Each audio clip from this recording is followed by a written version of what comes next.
Right, welcome back. And in this section, let's talk about perception as projection. You see, we can only perceive what's already in our consciousness. And this comes from a guy called Carl Jung. And he said that we perceive, or what we perceive, is what we are. Now, Carl Jung was a Swiss psychologist and one of the three fathers of psychology, along with Freud and Adler. He said what we perceive is who we are. What we perceive outside of ourselves is who we are. Now that means we can't perceive anything outside of ourselves that's not in us. You may agree and say, yeah, I can understand how this person's my projection and that person's my projection, but certainly not that person.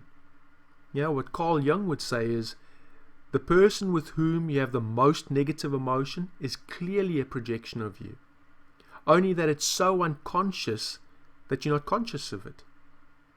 The actual quote is, we tend to take our most unconscious material and project it on people and events around us. That which is unconscious must of need be projected on people and events that are around us. The reason is, when we encounter it, then we can become conscious of it and deal with it. When we get the learnings, then the projection will change. This has to do with results. Your client will come to you for whatever change they want, and a lot of you getting results will actually depend on your beliefs and projections inside of you about them. This has actually been proven with kids. So they took this group of kids and they told the teacher that the special needs teacher was not available that year, and well, this teacher would just have to do the very best that they could. And that year the kids all got around a C average. The next year they took the exact same children and they took them to another teacher, and they said, look, these children are really gifted, and well, the teacher that should take them is not available. Do the best that you can. And that year the same children got A's and B's. So the point of view of the teacher was actually projected out onto the children and their performance.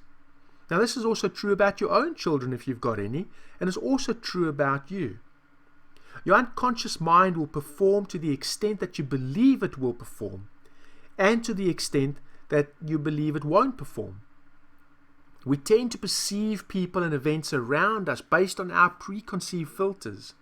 And those preconceived filters, Carl Jung would call archetypes. Which means that most of our perception, and so therefore our projection, are archetypes. It's archetypal and it's influenced by our personal beliefs, personal choices, personal decisions, and so forth. You know, the 25,000 genomes that the human body has can't possibly be responsible for all the variations of all the people in the world. All the differences can't be accounted simply down to the genetics. In fact, early 2000s, the scientists actually cloned a cat. So they took a cat, they cloned it, and cat 2, that for all intents and purposes was made up of the exact same genes as cat 1, had a different fur color. Well, how's that possible? Because it should be an exact replica of the other cat. You see, what it goes to show us is actually there's a lot more going on in regards to environment and what's going on inside our minds that makes a difference. Going back to those 134 bits of information which you choose out of your 11 million bits every second. You choose the 134 bits according to your own personal filters. So they filter the information as it comes in. And what that means, it's impossible for us to perceive something which we are not. So when you look across at your spouse and you go, she's magnificent, hey, good news, that's you. If you look across at your spouse and you think, that person's no good, guess what? That's you. So whatever you perceive in someone else or something else is your projection. When people are in situations where things get a little bit tough or they're unhappy, one of the tendencies is to actually run away, and they hope that the new place things are going to be better. Well, the people might be different. but eventually the situation is going to be very similar because it's going to be the same projection. Until that projection becomes conscious, meaning we look inside ourselves and we look outside of ourselves and we become conscious of what it is, we're going to continually project out the same stuff. You see, the grass isn't greener on the other side. We think everything is not our fault and everything is always down to other people. Now this is really powerful, especially when working with clients. To the extent that you have negative emotions about someone or something, the more likely it is that it's a projection of yours. And so this is useful to explain to our clients as well. Now, I want to tell you a wonderful story. I talk about this during the trainings, and I was doing a hypnosis training one day, and this lady one of the students actually told me an amazing story. You see, it was about 2 weeks before the birth of her son, and she was in for a checkup. And so the doctors and the nurse were doing their scans, and it was clear that the gynecologist was not too happy and something was wrong. So they sent this lady straight away to another hospital where they had better machinery to actually do a proper scan. And as the doctors there did their scan, again the room fell silent. The doctor then came to her and said to her, "Look, this can all be over in the morning, and we'll give you the best care that we possibly can." You see, what actually happened was that the baby's brain never completely developed. And so they were suggesting that if she gave birth to the baby, that her son would not be able to breathe on his own, and that she really should abort straight away to avoid herself and her family emotional and financial devastation. In fact, she couldn't even speak to her husband because they totally disagreed. He was all for the abortion and she wasn't. She went ahead and she actually had the baby. And so the baby was born in March 2009, and she called the baby Indy.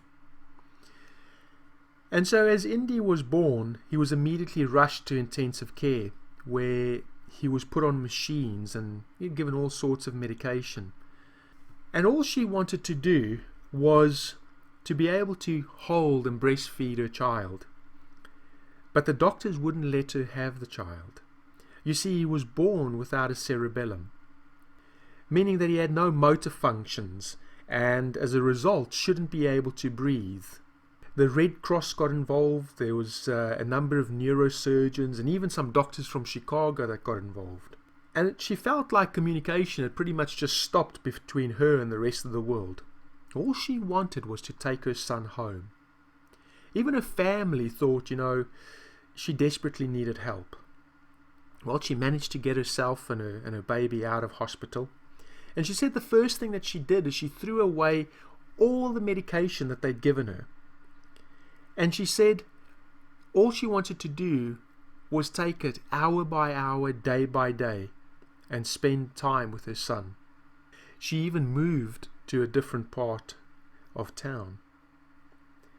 Her husband filed for a divorce. In fact, he even sued her for their other son and tried to get her committed as insane because she didn't want to give up the baby. Today, she has a beautiful boy who's never seen a doctor, only been to the dentist for a dental checkup. Intelligent young boy who's good at maths, who jumps on the trampoline and does somersaults, who communicates better with children older than him. He gets bored at nursery school. He rides his bicycle without any training wheels. He's fully bilingual in speaking English and Afrikaans.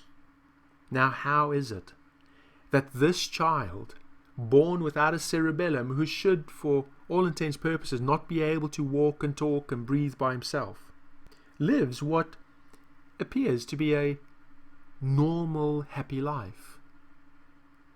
You see, nothing has been projected out onto him to say, you will never be normal. You won't be able to do these things. Now, I really like that story. You see, Your perception of me is a reflection of you, and my reaction to you is an awareness of me. So we need to ask ourselves, what is it in me that I need to deal with? And, that's not to say that we look as an example at a murderer and be okay with what they've done. It means that we deal with what we are projecting so that we don't have major negative reactions towards it. We could say that to the extent that I have a negative emotion about someone or something, I can be sure that that's a projection.